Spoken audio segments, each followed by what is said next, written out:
ಪಂಚಾಯತ್ ಅಧಿಕಾರಿಗಳ ಕಚೇರಿಯ ಬಾಗಿಲನ್ನ ತೆರೆದಿಟ್ಟು ಹೋದಂತಹ ಸಂದರ್ಭದಲ್ಲಿ ಬೀದಿ ನಾಯಿಯೊಂದು ಪಂಚಾಯತ್ನಲ್ಲಿ ಅಧಿಕಾರಿಗಳು ಕೂರಬೇಕಾದ ಕುರ್ಚಿಯ ಮೇಲೆ ಮಲಗಿಕೊಂಡು ರೆಸ್ಟ್ ಮಾಡಿರುವಂತಹ ಘಟನೆ ಬೆಳಕಿಗೆ ಬಂದಿದೆ. ಬೀದರ್ ಜಿಲ್ಲೆಯ ಔರಾ ತಾಲೂಕಿನ ಯಕಂಬ ಗ್ರಾಮ ಪಂಚಾಯತಿ ಕಚೇರಿಯಲ್ಲಿ ಈ ಒಂದು ಘಟನೆ ನಡೆದಿದ್ದು, ಸಾಮಾಜಿಕ ಕಾರ್ಯಕರ್ತರೊಬ್ಬರು ಅಧಿಕಾರಿಗಳ ನಿಷ್ಕಾಳಜಿಯ ಬಗ್ಗೆ ವಿಡಿಯೋ ಮಾಡಿ ಸಾಮಾಜಿಕ ಜಾಲತಾಣದಲ್ಲಿ ಹರಿಬಿಟ್ಟಿದ್ದಾರೆ.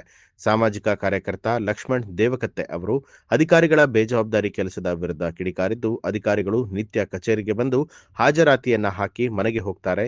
ಅವರು ಕಚೇರಿಯಲ್ಲಿ ಇಲ್ಲದ ಸಮಯದಲ್ಲಿ ಈ ರೀತಿ ನಾಯಿಗಳು ಬಂದು ಕಚೇರಿಯಲ್ಲಿ ಅಧಿಕಾರವನ್ನ ಮಾಡುತ್ತೆ ಅಂತ ಹೇಳಿ ಆರೋಪ ಮಾಡಿದ್ರು. ಗ್ರಾಮಗಳ ಉದ್ಧಾರ ಮಾಡಬೇಕಾದಂತಹ ಅಧಿಕಾರಿಗಳು ಈ ರೀತಿಯಾಗಿ ನಿಷ್ಕಾಳಜಿ ವಹಿಸ್ತಾ ಇರುವುದಕ್ಕೆ ಕೂಡಲೇ ಜಿಲ್ಲಾಧಿಕಾರಿಗಳು ಕ್ರಮವನ್ನ ವಹಿಸಿ ಪಂಚಾಯತ್ ಅಭಿವೃದ್ಧಿ ಅಧಿಕಾರಿಯನ್ನ ವಜಾಗೊಳಿಸಬೇಕು ಅಂತ ಹೇಳಿ ಒತ್ತಾಯ ಮಾಡಿದ್ದಾರೆ.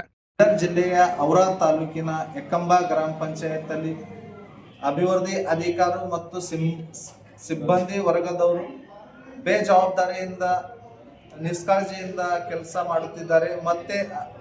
ಮತ್ತೆ ನಾಯಿ ಅಧಿಕಾರ ಮಾಡ್ತಾ ಇದೆ. ಇವ್ರು ಏನು ಮಾಡ್ತಾ ಇದ್ದಾರೆ? ಇವರು ಬರೇ ಅಟೆಂಡೆನ್ಸ್ ಹಾಕಿ ಮನೆಗೆ ಹೋಗಿ ಅವ್ರ ಮನೆ ಕೆಲಸ ಮಾಡ್ತಾ ಇದ್ದಾರೆ. ಬಟ್ ಯಾವುದೇ ಸಮಸ್ಯೆ ತಗೊಂಡು ಬಡ ಜನರು ಹೋದರೆ ಅವರಿಗೆ ಯಾವುದೇ ಥರ ರೆಸ್ಪಾನ್ಸ್ ಕೊಡ್ತಾ ಇಲ್ಲ. ಆದ್ದರಿಂದ ಜಿಲ್ಲಾ ಅಧಿಕಾರಿಗಳಿಗೆ ನಾನು ಖಂಡನೆ ಮಾಡ್ತೇನೆ, ಇವರಿಗೆ ವಜಾಗೊಳಿಸ್ಬೇಕು. ನ್ಯೂಸ್ ಅಲರ್ಟ್ ನಿಮ್ಮಿಂದ ನಿಮಗಾಗಿ.